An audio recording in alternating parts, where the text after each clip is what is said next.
إذاعة الجمهورية اليمنية من صنعاء تقدم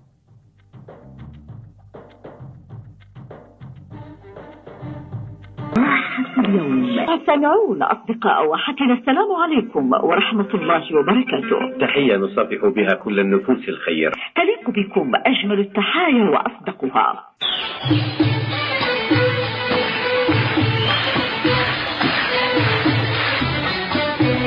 من قديم الزمان جاءت المقولة المشهورة: عامل الناس كما تحب أن يعاملوك.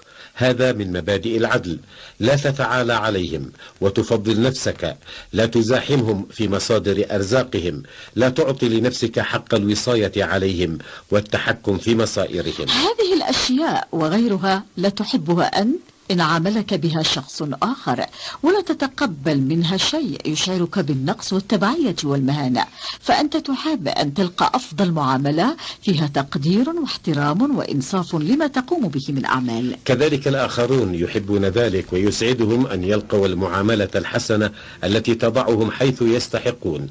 قد يقبلون بالزيادة ويعتبرونها مكرمة وحسن خلق، لكنهم يرفضون الانتقاص من مكانتهم ومن جهودهم ومدى إتقانهم لأعمالهم. عندما يبدأ الإنسان بتطبيق مبدأ العدل في التعامل فيما بينه وبين المحيطين به، سيعم العدل والمساواة المجتمع كله وفي كل الأمور، فلا يطغى أحد على آخر ولا يسخر منه أو يقلل من أهميته واستحقاقه، لأن الناس كلهم ألفوا أن العدل هو السائد وهو المنظم لشؤونهم وعلاقتهم، فلا يقبلون بغيره. ابدأ بنفسك أيها الإنسان في أفعالك وأقوالك ومواقفك. تقبل فكرة أنك وغيرك سواء، تحب ما يحبون وتكره ما يكرهون، لا فضل لك عليهم إلا بالعمل والأخلاق وحسن المعاملة. الرحمن علم القرآن، خلق الإنسان علمه البيان، الشمس والقمر بحسبان، شهر رمضان الذي أنزل فيه القرآن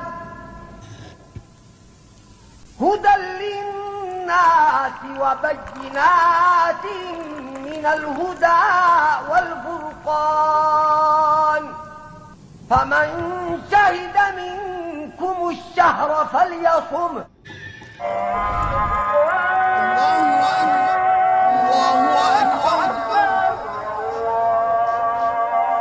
الله